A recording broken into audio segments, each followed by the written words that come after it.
ขอเจริญพร Good morning สบายดีทุกท่านทุกคน ตอนนี้อุบาอาตมาภาพกำลังจะเดินทางจากดอนเมืองไปลงที่ขอนแก่น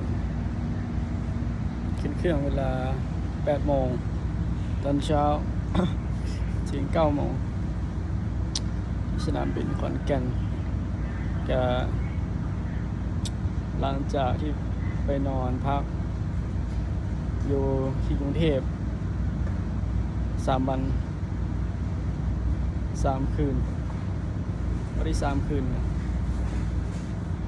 พอดี3 คืนแล้วก็ใส่โอกาสไปชมไปเบิ่งเนาะวัดแถวกรุงเทพเพราะว่าจะเป็นวัดโพวัดอรุณเนาะโอ้อลังการงานสร้างน่าอัศจรรย์เวลามันสั้นเนาะทุกท่านเวลามันสั้นก็เลยพอได้ยืดโดนลายกับบ่ไรบ่ค่อย สายการบินแอร์เอเชียขอเรียนเชิญผู้ถ่ายให้นำว่าคุณทีทัศน์กับคุณทีทัศน์และ พี่หรือว่า คุณวินัยพร บ่ค่อยไปไหนนะมันอยู่มาอยู่กรุงเทพมันบ่ค่อยไปไหน สายการบินแอร์เอเชียบินที่ FG 3437ชื่อเดินทางเรียน บ่จริงนะบ่เคยนะ สำรวจแล้วก็ออกไปสิงท่านของท่าน ไปอยู่ฮอดอยู่บ่เป็นอยู่สิบ่เป็นมันฮอดครับบ่มีแนวเฮ็ดก็บ่จำเป็นอีหลีบ่มาอันนี้ก็เป็นครั้งแรกในการเดินทาง คนเดียวเนาะองค์เดียว โดยปกตินี่เวลาไปไซต์บอกว่าจะเป็นกลับลาวก็กลับไปยามบ้านก็สิไปกับหมู่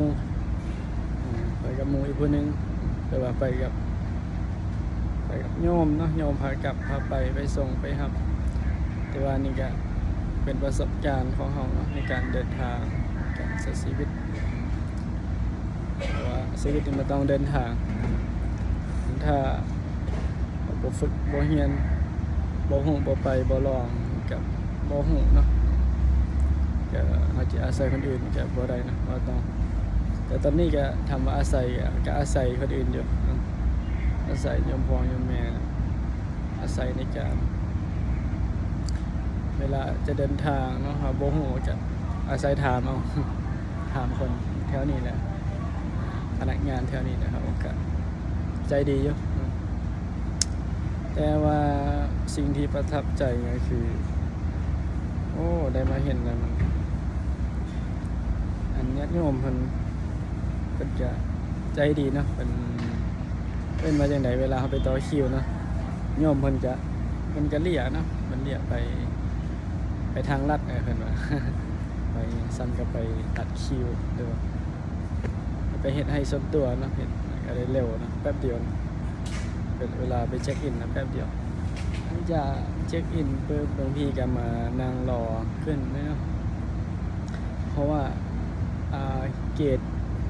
โซนที่น้องพี่อยู่น้องพี่จองตั๋วเนาะมันเป็นโซนสุดท้ายเลย45เดินมาก็ประมาณ5 นาทีว่าเดินมา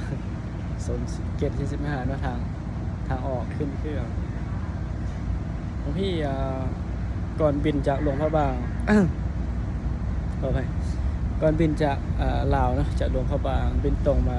ลงที่ดอนเมืองเนี่ยนะบินจากหลวงพระบางลงดอนเมืองประมาณ4 วันที่แล้วเนาะ4 วันที่แล้วบินมาลงดอนเมืองเนี่ยแหละแต่เวลาตอนกลับแล้วพี่คิดว่าจะนั่งรถแต่ว่ามันเต็ม มันเต็มกันเลยให้โยมพี่เนาะให้โยมพี่เป็นจองให้โยมพี่ปอให้เป็นจองให้แต่ว่าไปเบิ่งรถนครชัยแอร์บอกว่าจะเป็นรถสมบัติอย่างต่างๆที่เดินทางไปบกส.ขอนแก่นมันเต็มเบิดนะมันเต็มเบิดในที่นี้ก็คือมันเป็นช่วงสงกรานต์แน่นอนเนาะญาติโยมหรือว่าพี่ที่เพิ่นมาเฮ็ดงานทางกรุงเทพนี่นะทางเมืองกรุงเทพ เพิ่นก็สิได้กลับบ้านกลับไปยามพ่อยามแม่ยามลูกยามเมียยามภรรยายามอิหยังก็ว่ากันไปเนาะเพราะว่าครั้งหนึ่งมีเท่านึงตามประเพณีวัฒนธรรมเนาะก็คนไทยคนลาวคนอีสานเพิ่นก็สิได้มีสมมาคารวะพ่อแม่ครูบาอาจารย์ผู้เฒ่าผู้แก่ผู้อาวุโสเนาะก็แสดงความเคารพแสดงความรู้บุญคุณนั่นแหละเพิ่นว่าในเมื่อเขาเป็นลูกเป็นหลานก็ควรที่ปีหนึ่งเนาะโยมปีหนึ่งมีครั้งหนึ่งก็ควรที่จะสมมาคารวะมากลับบ้านก็กลับไปเอากำลังใจไปรับพรจากพ่อจากแม่จากปู่จากย่าจากพ่อใหญ่แม่ใหญ่ก็ว่ากันไปแต่โดยสรุปแล้วก็บ่มีหยังหลายมื้อนี้ก็เป็นก็บ่อยากจากเวลาพัดพาไปเนาะเพิ่นว่าบ่อยากไปแต่วินาทีพัดพามา เพราะฉะนั้นแล้วมื้อนี้ก็สิมาอำลาพระจากกันเนาะเก็บนี่ก็บ่มีหยังหลายก็สิขออวยพรให้โยมพ่อโยมแม่ทางบ่ว่าจะอยู่ทางเหนือหรือว่าทางใต้ทางไทยหรือทางลาวก็ดีเนาะที่ติดตามรับชมคลิปนี้ก็ขอให้เพิ่น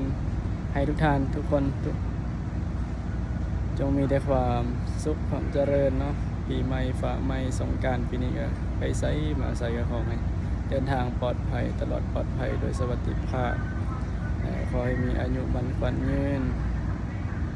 สุขอาจสุขคงอาจทุกคนขอให้มีแต่ความสุขความเจริญนะในชีวิตในหน้าที่การงานประสบความสำเร็จ